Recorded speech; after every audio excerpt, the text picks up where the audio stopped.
thank you so much for the kind introduction. This is really a pleasure for me because I've been writing about waste and recycling now for almost 20 years, and this is the first time I've ever been invited to speak to a Jewish group about the industry, which surprises me, but it's just the way it's worked out. In part, I think the reason that's happened is I've spent most of the last 20 years living in China and Malaysia, and so the opportunities to make those kinds of talks are pretty limited. Anyway, I want to start out by showing you an interesting photo. The members of the family who gave me this photo don't know who the two men are to the right, but the one on the left is a gentleman by the name of Abe Leader. There's some question as to when it was taken, but it would have been in the early 20th century. It was taken in southern Russia, and Abe, who looks quite the dandy in there, was not feeling very dandyish. The problem that he faced was that he was going to be inducted into the Tsar's army.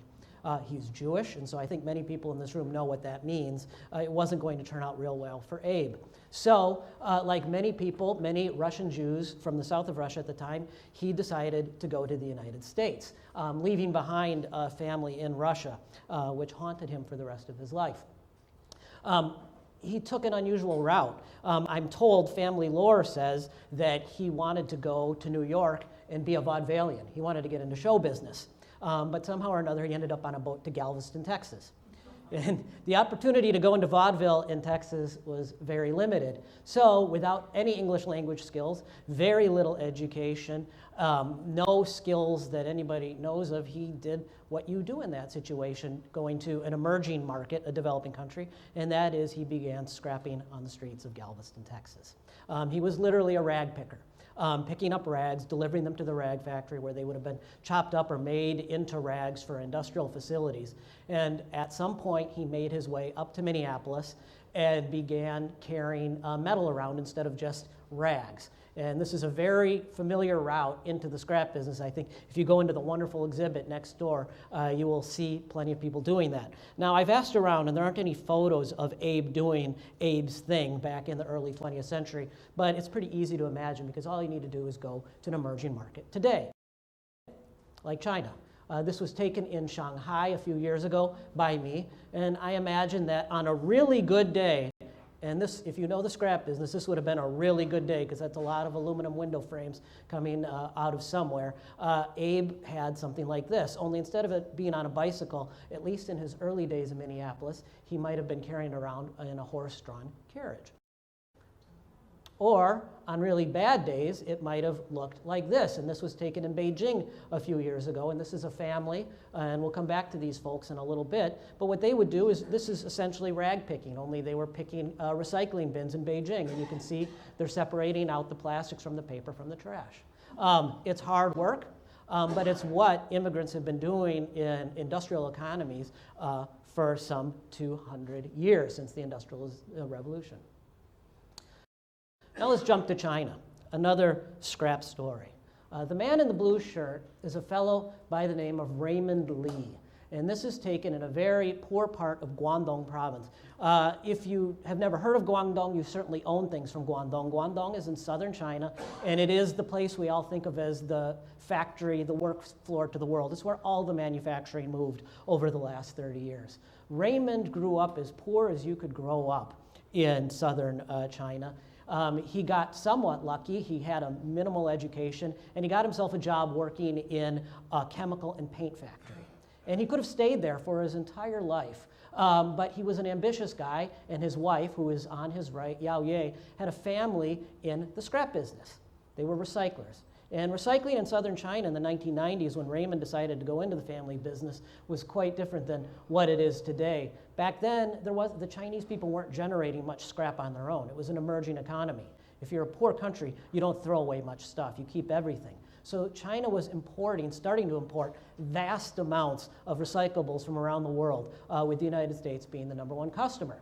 So what Raymond started doing is he would go to scrap markets around southern China, buy stuff, put it on a cart, and bring it home. Things like, and this is not Raymond's family, but this is an example I took a few years ago in a place called Taizhou. Those are electric motors. So he might get a load of electric motors that he'd put in the back of a truck or on the back of a cart. And what do you do with electric motors coming from the United States? You get a hammer out, and you break them apart and you pull out the copper and you separate the steel and whatever metal there is, and then you go and you sell it to whoever's melting that stuff down to make it for other companies. Or you might buy wire, and this is a very simple wire stripper. Now, in the 1990s, some people stripped the wire, and the reason you strip the wire is because you want to recycle the insulation, but not everybody was recycling the insulation those days. This is a pretty good example of how you do it, but others would do the much simpler means of recycling wire, which is get a can of gas, douse the wire with the gas, and set it on fire, and then you have clean copper with a little bit of crusting on it afterwards. But essentially, this is what Raymond and his family did, and it's not all that different from the kinds of things that Abe Leader did in the United States prior to World War II. Raymond grew quickly because the best thing to be in an emerging market, in my opinion, is a scrap dealer, because as an economy develops and grows, it needs raw materials, right? And Raymond was savvy enough to realize that once he had enough money to buy his own containers of scrap, instead of somebody else importing it, he started importing it himself. And that is not cheap. I think we have some folks from the scrap business in the audience today, and they can tell you in the 2000s, what you're seeing right here would be in a container worth tens of thousands of dollars. And Raymond was capable, and is still capable, if the markets are right, of importing dozens of these containers at one time. So from going from working in a paint and chemical factory to working in his own scrap business and being able to import this kind of material, all because he had the good fortune to be a recycler in an emerging market. It's a great place to be. Abe Leader, back to Minneapolis. So Abe, like Raymond, started small loads of things, but Abe wasn't recycling imported things. Abe was basically going door to door. This is a photo that was given to me, and you can, it's not a great photo of Abe, but it's what Abe was doing. He was just loading up what was ever in somebody's backyard. He spent a lot of time at farms, finding farm scrap. And as it says, we buy all articles of value. So it could be metal, it could be fabrics, it could be paper, whatever it is, Abe would take it, a leader proprietor. And he had the good fortune to be in the United States when it was growing very rapidly. This is an invoice. I don't know if you can see that very well, but this is from 1947. World War II, as this exhibit reminds us, was very good for scrap dealers. The post-World War II period was even better because Americans were throwing away more and more and more stuff. I know just from recent research, people were turning over cars after World War II every 3 years, so somebody needed to scrap that stuff. Minneapolis had lots of manufacturing, like Baltimore did, like Chicago did, like every city in the States. And so Abe would go around from factory to factory, machine shop, whatever it is, and he would buy scrap. And you can see these are the things he would buy. And this is an invoice. He paid out about $843 in 1947, which in 1947, that's a lot of scrap, and that's a good value. And he would process it and sell it onward. Until at some point, he was able to open his own yard called Leader Brothers, and he had a crane. And this is a scrapyard that existed in South Minneapolis. And it was a very good existence for Abe. He was able to have a big family. This is Abe's family, and that's Abe right in the middle with the kind of the funny haircut. And if you go all the way to his right, the young man to the right, that's his son Mort. And just to give you a sense of, how sort of Judaism and the scrap business go together, when it was time for Mort to have his bar mitzvah, the family business was still growing. And everybody in the family, all the kids, Abe had 5 kids, remembers being forced to sit on the basement steps and clean plumbing scrap to pay for Mort's bar mitzvah. So that's where things were. And they will remind you if you had asked them about it. They've all passed away. But if you ask them about it, they will all tell you this. They would have told you the same thing. Nobody cleaned plumbing scrap for my bar mitzvah. So that's, that's sort of how it was intertwined. And over time, that business grew. And if you note the man on the left, that's one of Abe's grandsons, and the one on the right is me. And my father carried on the business. And he still has what I kind of call it a hobby scrapyard in Minneapolis, sort of like a hobby farm. Once you're in it, you just never get out of it. And I did sort of get out of it, at least I thought I did. In the 1990s, I actually worked in it for a period of time, but a couple of things became apparent. One, it became apparent that I don't have any business sense. 2, and you can just ask my father, 2, our scrapyard was somewhat under threat by the city of Minneapolis that wanted the land. And so I was advised to maybe think about hedging my bets. And so I did. I had always wanted to write, and I saw that I wasn't necessarily the most talented potential scrap man. So I did something that, in some ways, many immigrant scrap families think about their children doing. It's moving on into a white-collar profession away from the scrap business. I became a journalist. And I'm very excited because one of my editors from Scrap Magazine, which is where I had my first byline, is here right now. And I believe, Rachel, you edited this piece.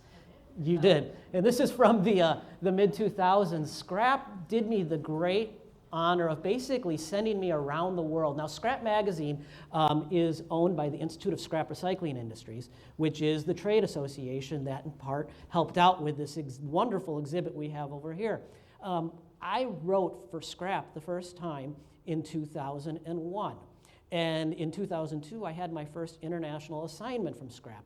And they literally sent me around the world over the next, really up to this day, everywhere from China to India to Ghana. Where else have we gone, Rachel? Brazil, Thailand, Vietnam, Malaysia. Yeah, we've in Africa. yeah, Middle East. Yeah. We've been around the world, and it's been incredibly rewarding because it's a global business. In some ways, it's the same everywhere you go, but there's always something unique about it.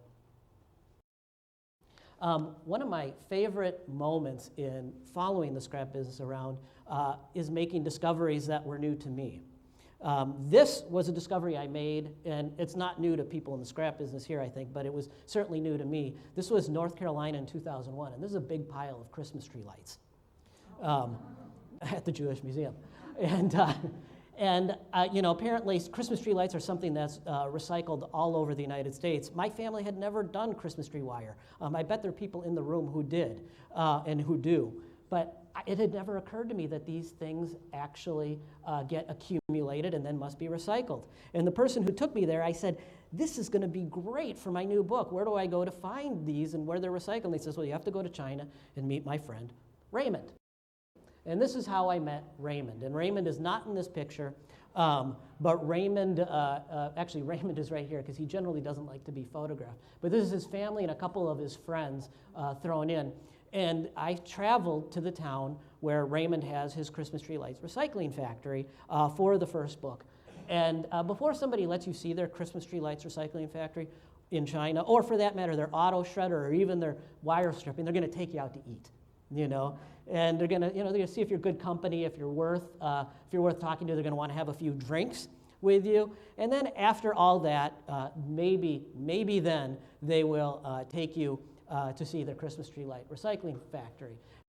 And I am going to show you a video of how this is done in China. Just 1 second, I just want to say one thing. So the interesting thing about Raymond's Christmas tree lights recycling facility is it's sort of indicative to me of how the scrap business creates upward mobility for all of the families that go into it.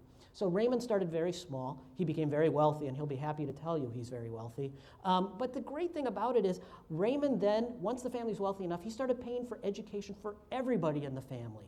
And there's Cousin Yao, who I got the sense is one of his favorites. Cousin Yao he sent to a wonderful engineering school with the idea that Cousin Yao would become an engineer, who knows, perhaps at a Foxconn facility where he could help build phones, something like that. But Cousin Yao decided, no, I want to join the scrap business. And Raymond said, well, we can always use an engineer in the scrap business. So Cousin Yao came and figured out how to build what you're going to see, which is the equipment for recycling these Christmas tree lights. Now, there's nothing new under the sun. The principles that are used in Christmas tree lights recycling have been used in the scrap business for decades, if not longer. It's specific gravities. One thing weighs more than the other. But it's easy to say that, and it's really hard to build it, especially in a place which has never had this kind of equipment. So I'm going to talk through, just so you can see what Cousin Yao devised for his family. Oh, and before you start it, if I recall correctly, this is one of 10 factories in this town, and they are recycling around 20 million pounds of Christmas tree lights per year before China started blocking the export of certain kinds of U.S. recyclables to China. So let's let her rip. Is it going to play? There we go.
So I don't know if Raymond was exaggerating. He said it took 6 months for them to calibrate the thing so it would really work in a way that they could get the copper and brass out in a way that it was saleable. If it took 3 months, whatever it is, it's great. And the cool thing about it is not only that it was engineered by somebody who grew up in the business as it was on this upward trajectory. But it's actually really better for the environment than what they were doing before, because if you were sending Christmas tree lights to China, say, 15 years ago, they were being set on fire. And nothing's being set on fire here. The water in the system is being recirculated through, so it's not being put back in a river. And at least at the time, the plastics that they were recycling in this facility were being recycled as well. So it's really, from an environmental and sustainability standpoint, it's just so positive. And then we go back to Minneapolis. So this is the scrapyard I grew up in. And I can tell you in every possible way it's more modest than what Raymond has built in southern China. It is just a kind of a dumpy little scrap warehouse. But it was awesome. And some of my favorite childhood memories were spent here. I don't recommend letting your toddlers run around scrapyards. That's not a good idea. But when your family owns a scrapyard, you can let your toddler run around it. Just be very, very careful. And this is my grandmother, my Bubbe, okay, who would, if she were here, would love to be here. She was the front desk. And if you walked in, she'd give you a hard time, and then she would send you to the scale, and she would write up all the tickets. And it was a family scrap business, not unlike Raymond's. And this is her office. There's two things to see in the office that are really important. The shredder. Anything that needs to be hidden, you give it to the Bubbe. And then the refrigerator, which had at any time at least 50 frozen kosher hot dogs in it. So if you were a decent, no, I'm dead serious. So if you're a decent customer and you come in and you recycle regularly with us, she'll hand you over a kosher hot dog. I blame my high cholesterol in part on those kosher hot dogs. Anyway, she was a true creature of the scrap business. She didn't just spend her time in the office. If you grow up in the scrap business, you go hang out with the guys in the warehouse. Now, I just want to point out, they look big. They're bigger than they look. The guy on the right, he fought George Foreman, Rocky Sikorsky. I'm not kidding you. You can see the resemblance, huh?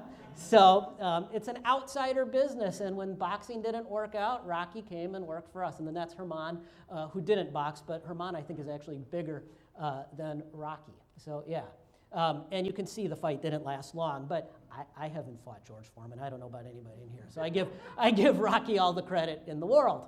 So he was actually terrified of my grandmother because on payday, she would go looking for him to make sure he put money in his retirement account. So he would literally go and hide from that little old lady in the warehouse so he didn't have to give up his money. So this is my memory of her, and at the time she's sitting in the desk here, I had already moved to China. This was taken on a visit home, and this would have been, this photo was taken in 2003.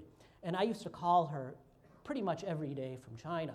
And she would always answer the phone at the desk, and I could always hear truck drivers yelling at her, Betty, what's the wait, what's the wait? But she would still stay on the line to talk to me. And her question always was the same, where are you now? And she was worried. I was living in China in 2002, 2003, and I was traveling to places she had never heard of, I had never heard of. And I would tell her, and she would always sound worried until I told her, I'm going to a scrapyard. And then she'd be like, oh, okay, scrap people. And I thought that was always kind of funny, and I thought I knew what she meant. I would go to a place like this, which is in Shanghai. And I believe this was a cover of Scrap Magazine at one point, I believe in 2002. And this was what they're doing is sorting, just so I can explain. What they're doing in this, and this factory is gone, but in this photo, those are giant piles of shredded American automobiles, and they're hand sorting the various metals in them. And so I would go and see something like this, and for some reason she would feel good if I was at a place like this. And I figured the reason she'd feel good, and here they are sorting the metals, is because in this photo, these workers and this factory only had women, and all of the Chinese sorting facilities prefer to have women because they insist women are more precise than men. And they always insist as sorters they're more precise. But I could tell my grandmother, oh, they were sorting aluminum from copper from brasses. And she's like, oh yeah, I understand what that is. You know, we do that too. And so I think it was, at the time, I thought this was familiar to her. And so that's why she didn't mind, that I was going to these places. But a few years ago, I realized that maybe there was something more to it. So this is a photo I took 2 years ago while I was researching this new book. This is taken in a clothing sorting warehouse in Cotonou, which is the commercial capital of the West African nation of Benin. And what you see here are piles of clothes imported from the United States, and those are Nigerians who are sorting them for the Nigerian market. It's actually very precise, very skilled stuff. You need to be able to judge a garment by feel, not just by look, and know where in Nigeria it should go because the preferences are that distinct. And the person who brought me there was this man, Michael Oh Gabbana. And while we're standing there, Michael said to me, he says, who would lie about doing this kind of work? I'll never forget him saying that. And it sort of struck me dead in my tracks in this extremely hot, miserable facility because it's hot in Cotonou anyway. But then you have a clothes warehouse with a lot of clothing in it and the fibers going around. It's not a nice place. And I had always told people when I reported on the scrap industry, it was always sort of an icebreaker. Oh, my family did this work. My family does this work. And I thought, it's a nice way to break the ice. And I had told that to Michael, who took me to this warehouse. And all of a sudden he says to me, who would lie about doing this? And it occurred to me that he thought I had lied to him, that I was just buttering him up. And then as we're walking through, it occurs to him, no, this is too rough. Nobody would lie about this kind of work. Now, in Benin, the people who do this work are immigrants from Nigeria. This is the work that they can get. I want to introduce you to somebody else in the scrap business. This is Mr. Nakatsu G. This is a photo taken in Tokyo a few years ago. Mr. Nakatsu G is the owner, CEO of it's now 102-year-old scrap business in the Osaka area called Nakatsu Chi Limited. It had very modest origins. I'm sorry this is the photo I got from him, and it for whatever reason doesn't come through, but you get the idea. It was rough circumstances. It's not, it wasn't a very nice place when it was starting out, and now it's a very nice place. It's regularly cited by the Japanese government as a model for the scrap industry. They don't just do cars and the things that my family did. They're also really a global model for doing electronics recycling as well. Mr. Nakatsuji has everything to be proud of. And so when I interviewed him, I wanted to talk about how proud he is of his company's history, and he's happy to talk about it. But there was a funny moment in the interview. I said to him, "Where's your family from?" Now, that's such an innocuous question for a U.S. scrap dealer. They'll say Southern Russia. But Mr. Nakatsuji's face went very dark, and there were some colleagues with him, and he said, it's not something we normally talk about. And I didn't realize that I had stumbled. And he said, well, our family were Korean immigrants. Now, if you know the history of Japan and its relationship to Korea, there was a lot of slave labor from Korea, and there's incredible tensions between those two countries, even to this day. If you follow the news, quite recently there has been. Why did his family go into that business? It was available to them. There weren't many other things because of discrimination. Here we go back to Beijing. Mr. Lee on the right, sorting recycling in Beijing. I had a long conversation with him after this. He's a nice guy. He's from Sichuan Province, and he looks like it. If you know anything about China, Sichuan Province, they have the very fine bone structure, and he's an immigrant. Sichuan Province has 120 million people in it, and they're the biggest source of labor within China. People who leave there go everywhere in China. He went to Beijing, where Sichuan people and people from outside of Beijing aren't given residency documents, and they're treated very poorly. You know they're from Sichuan by their accents. In a sense, you can think of how some folks from the southern United States might be treated in the northern United States. So what business does he go into? Look at the scrap business. This is Ghana, where I've spent a bunch of time for this new book. And this is a very famous place. It's actually mentioned in the exhibit called Agbag Bloshi. And actually, this photo was taken during a trip sponsored by Scrap Magazine. It's a notorious place. It's considered a very large electronic scrapyard. But in fact, when I walked in there, it felt very familiar because most of what goes on there isn't electronic scrap, e-scrap. It's automobile scrap, and you can know that by the large number of tires there. The people who work in this area are not from Accra, southern Ghana. That's where the wealth is, that's where the education is. They're from northern Ghana, and this is Yousef Mahama. He is the tribal elder from northern Ghana, from the Dagbani people. And most of the people working here are from northern Ghana, where there's very few economic opportunities, and they move to southern Ghana, where there's very few economic opportunities for Dagbani people. And so what he told me was, and he was very proud of it, we create a space for the people from my region to work. No shame about it, no feeling sorry for yourself. This is what we do. We make a living down here. Nobody else wants to do this. We'll make the money. And that made me think about Abe Leader and my grandmother. So there's I spent a lot of time thinking about this, and once I had that encounter with Michael Oh Gabbana in Cotonou, and with him saying nobody would lie about doing this. And I began to realize that, the commonality that, I share, and when I've said to people, oh, my family did this too, it wasn't that, I'm good at sorting brass from copper and I know, what aluminum looks like. It was actually a shared identity of outsiderdom, and that's the commonality that we have in this industry. Jewish immigrants are no longer necessarily outsiders in this country, but we were outsiders in an emerging economy. And sort of our counterparts in other places have sort of taken on that mantle. And it's easy to forget that that was part of our identity here. Nobody, I think, really went into the scrap business back in the day. No immigrant Jew went into the scrap business because, oh boy, I can't wait to sort through other people's trash.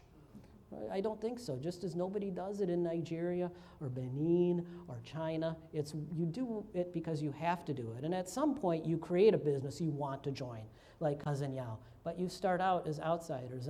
And as I was thinking about this, and I'm going to write about it at some point soon, I kept thinking about my Hebrew school education, and throughout the Old Testament, our Torah, there's repeated references to being strangers. And recently I kept thinking, that's funny because each of these people I've talked to you about, whether it's a Korean immigrant into Japan in the early part of the 20th century, or somebody from Sichuan going to Beijing, they're strangers, they're outsiders. And the passage that I went back to is actually Exodus 23:21.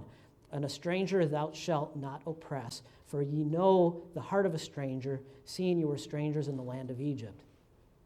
And I thought that's a very profound statement of who we are and who we've become as Jewish people. We've gone from outsiders to insiders, but to an extent, it's important, I think, well, not to an extent, it's important that we remain cognizant of the fact that there are other outsiders and that we're part of this chain, this thing that continues to happen around the world.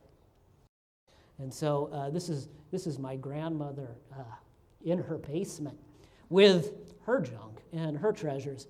And the start of my new book is actually, in some sense, this basement. It does get mentioned later in the book, around chapter 4. But, it's a funny thing. I have found, and I think there's people who can attest to this, if you spend about more than 6 months around the scrap industry, you just never leave it. You end up being a scrap journalist where you've got a pile of metal antiques in your basement or some such thing.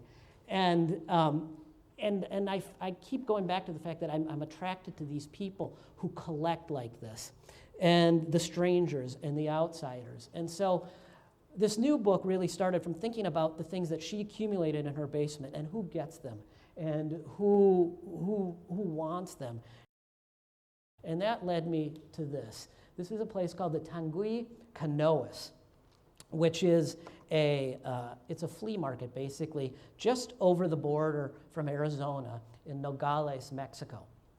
And I ended up there while I was researching this book with a guy by the name of Shoe Guy. He asked that I not use his real name, but he's a Mexican trader in used stuff. What he does is he drives around basically Arizona thrift stores and he buys whatever he can and he takes it back over the border and he sells it. And he looks nothing like my grandmother, and yet once I met him, he reminded me of my grandmother, and I thought these people would get along really, really well. So I'd like to just sort of, to close the circle a little bit, I'd just like to read you a little passage about what this sort of next generation of scrap dealers are all about. And the passage I'm going to read you is, it takes place as we're crossing back and forth over the Mexican border, because I was introduced to him, and he said, do you want to see how I do what I do? I said, sure. So I went down to Nogales, Mexico, and we rode around, and he showed me what it is like to be sort of the next generation. Back in the pickup, we head to the Nogales Mariposa port of entry. In 2017, more than 3 million personal vehicles crossed it, and Shoe Guy accounted for several hundred of those trips. I'll tell you why secondhand is big, he says, one eye on the road and the other on WhatsApp messages coming onto his phone. In Mexico, people make like 1,000 pesos per day and say they want a mattress. A mattress in Mexico is 10,000 pesos, and they'll give you credit so that you end up spending 3 times that. At the border, U.S. agents wave us and the truck into an x-ray machine that the signage swears won't be harmful to our health. But in Tucson, you get a mattress for free at the Goodwill. So you sell mattresses? No, bed bugs and all that. Kind of disgusting. I don't like it. But I can make more money doing it than anything else. Mattresses are the biggest money. In order, biggest money. Mattresses, appliances, and clothes. But Shoe Guy doesn't do big volumes in any of them. Instead, he does shoes. Mostly used ones, but if you can find good deals at new goods outlets, often using coupons, he'll get those too. At Goodwill of Southern Arizona, he's considered a big buyer, which is saying something. On the other side of the border, he has a network of 7 wholesale buyers, some of whom take as many as 100 pairs of shoes at a time. His true passion, though, is toys. Check it out, 1983 Wicket Ewok doll, he says as he pushes his phone at me. On the screen is a furry, monkey-like Ewok from the 1983 Star Wars film, Return of the Jedi. I bought it at Bear Canyon Goodwill for $2. Sold it for more to a guy in Monterey. The x-ray is complete, and a customs agent waves us into the United States. How'd you get started in this, I ask. Papa was a fruit and vegetable seller. The family had enough money for a television at home, and Shoe Guy learned English by watching it. He says his favorite shows were the 1950s American comedies, Leave It to Beaver and The Adventures of Ozzie and Harriet. When he started spending time at American-side swap meets, the TV time paid off. There are these Koreans, he says. Koreans. I spoke English, and they hired me for $4 per day. Do you speak Korean? A bit. He spent years hustling and perfecting his business skills and knowledge of the secondhand market. Meanwhile, he and his family are always on the lookout for a break. So there's this Korean guy who was in the shoe business, he recounts. The Korean asked Shoe Guy's father to lend him money and then proceeded to blow it. As compensation, he offered Shoe Guy's father his house. My father didn't want his house, Shoe Guy says. So he gave us all his shoes. That was the start. He pulls his truck up to the gate of a self-storage facility in Nogales, opens his window, and punches in a code. The gate opens and he drives up to a unit. Like the other 54,000 or so U.S. self-storage locations, this one is largely devoted to the overflow of stuff from American homes. But it differs in one respect. Everybody who rents here uses it to store the stuff they buy up north. Shoe Guy lifts the metal curtain door. He loads a mini fridge and a Vizio TV into the back of his truck, along with a few additional bags of shoes, and we drive back into Mexico. Shoe Guy's customer base is growing, he says, and that's a good thing. Competition is also growing, and the small-scale secondhand traders are becoming more professionals. In 1991, swap meets were a joke. People thought we were like carnies or something, a low thing. Now everybody is doing it. Why? Big money. There's more in here, but I think that's a pretty good place to stop and open up for questions about this, past generations, and scrap dealers and folks from all geographic locations. Thanks so much.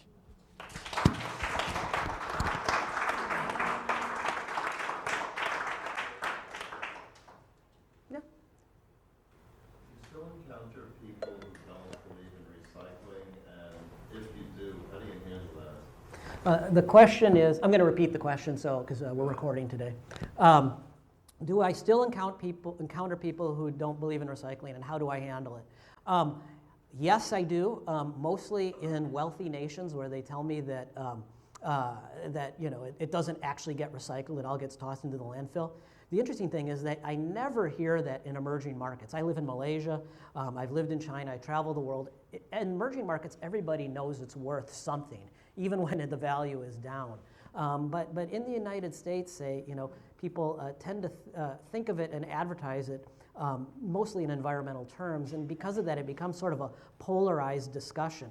When you change it to the business side, when I start explaining to people just how big the business is, that it isn't just about your municipal recycling program. In fact, your municipal recycling program is a tiny piece of a much bigger recycling industry that's spread all over the US economy. People tend to get it.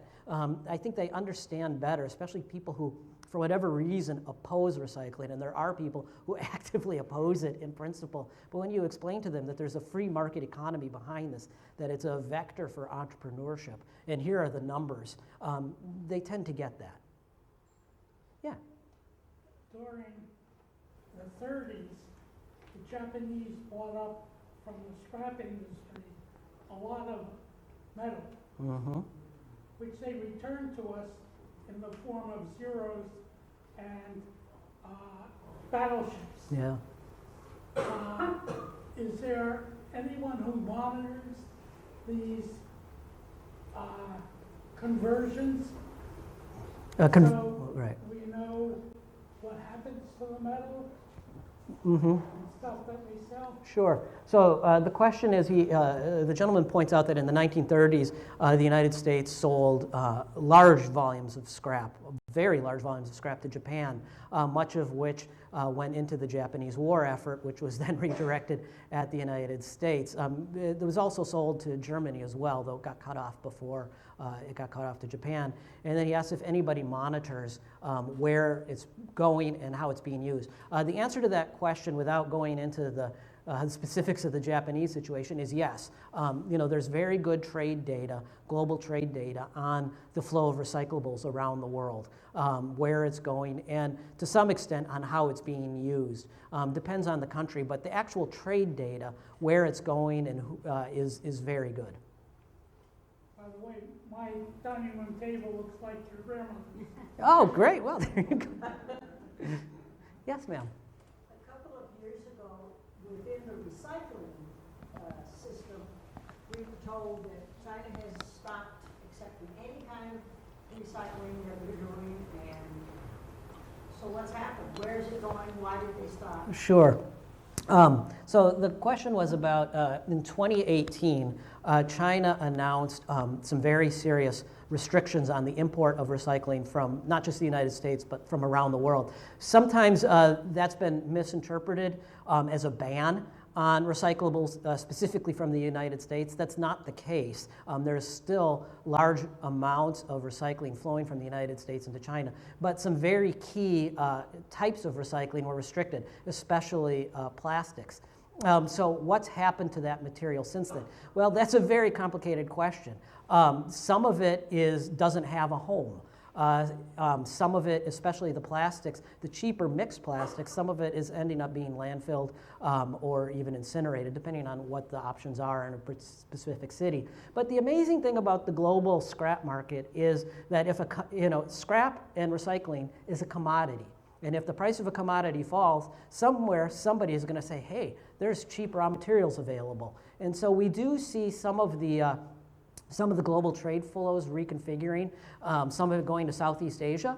It's funny, I moved from China to Southeast Asia in 2014, and for years I told my friends in the scrap industry in China, come visit, come visit, come visit.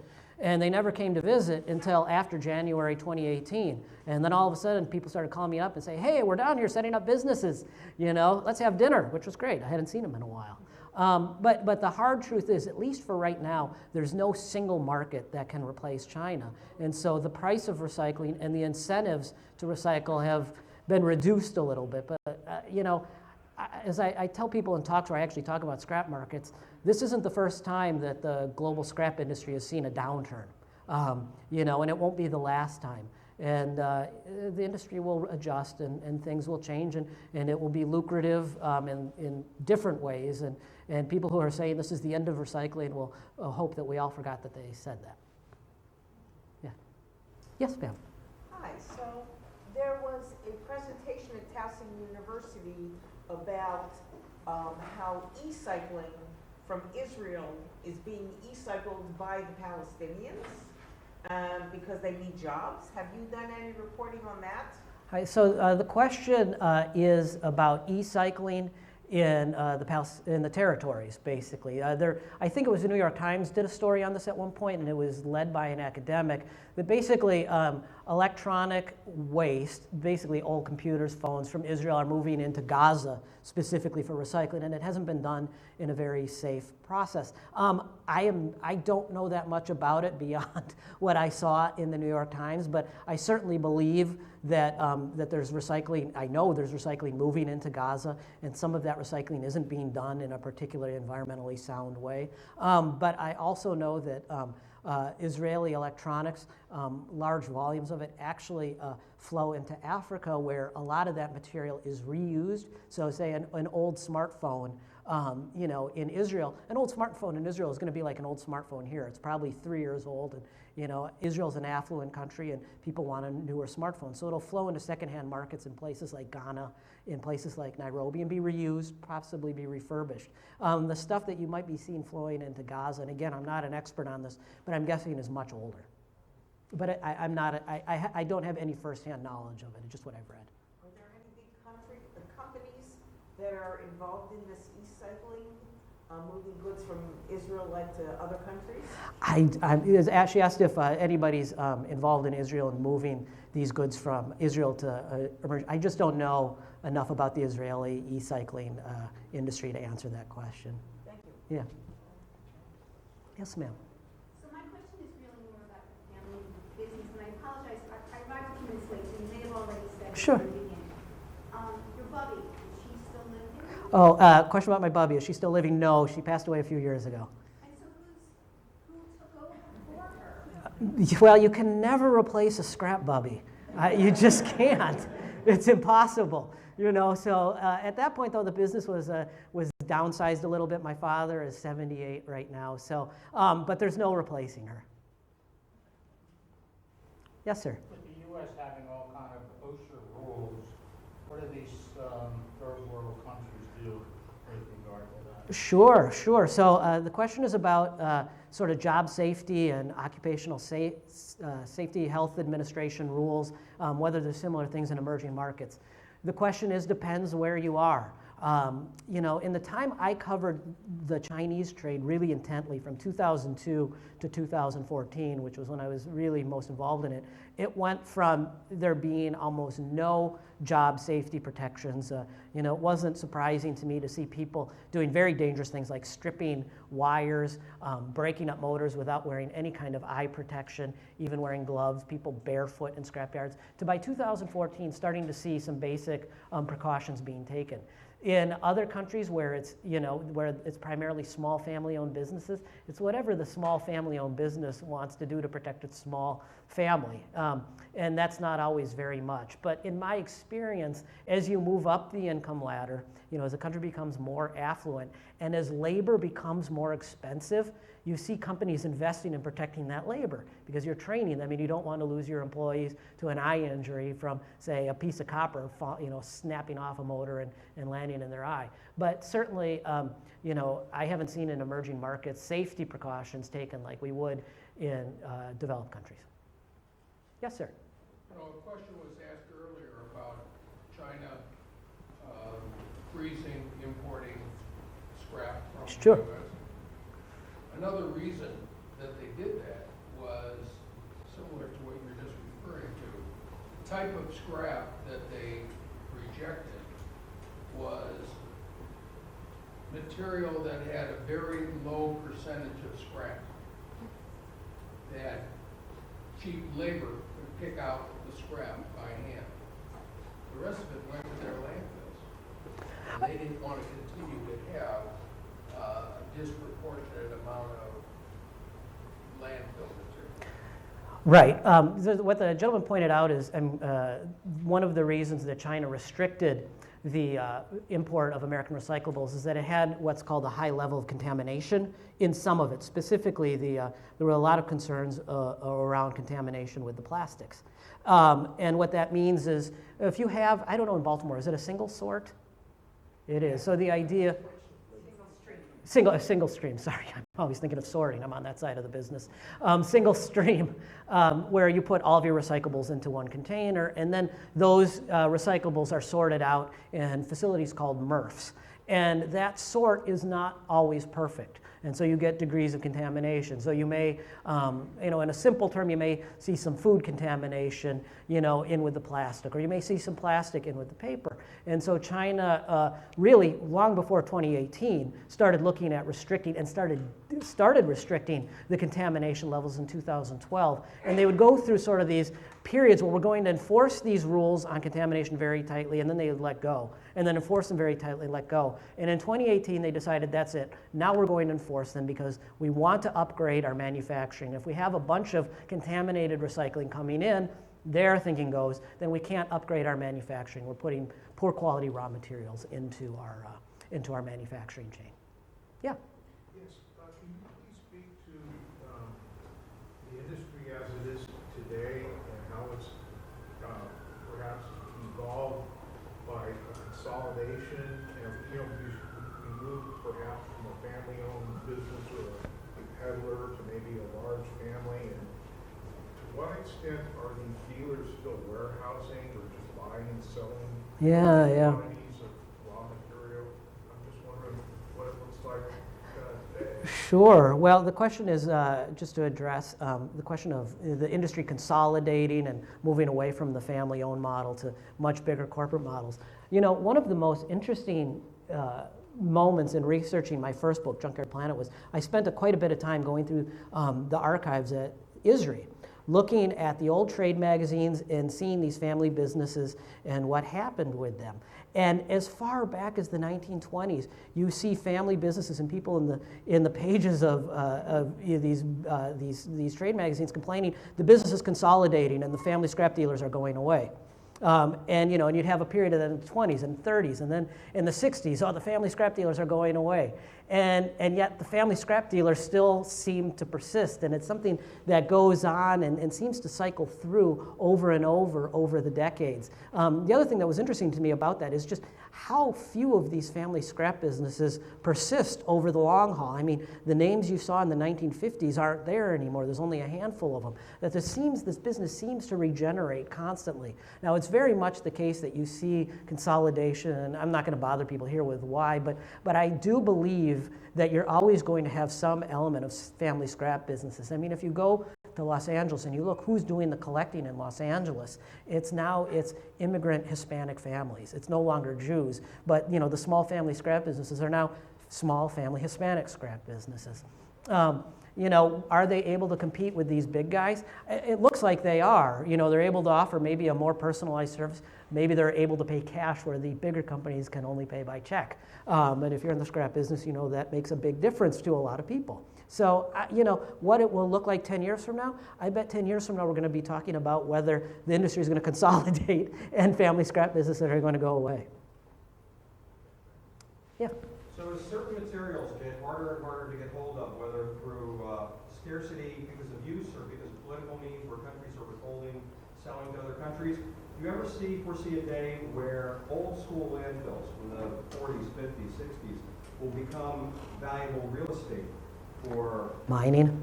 Yeah. Yeah. Question is, as we enter a period of resource scarcity, do I foresee landfills being mined? The interesting thing is there have been landfills mined for raw materials in the last 30 years, but they were landfills that were created by scrap companies. And that's very interesting. Without naming names, these were companies that had shredded automobiles, say, in the 70s and 80s, and there were certain kinds of materials that they couldn't get, the technology didn't exist to get the materials out of the automobiles back in the 70s and 80s. So, but by the 90s and 2000s, the technology was there and the markets were high. So they actually went in, these scrap companies, and mined out these landfills, and they made good money doing it. I don't see why. I'm not an expert on this by any stretch, but in theory, I don't see any reason why not. It's just going to require very high raw material prices and the technology to do it effectively.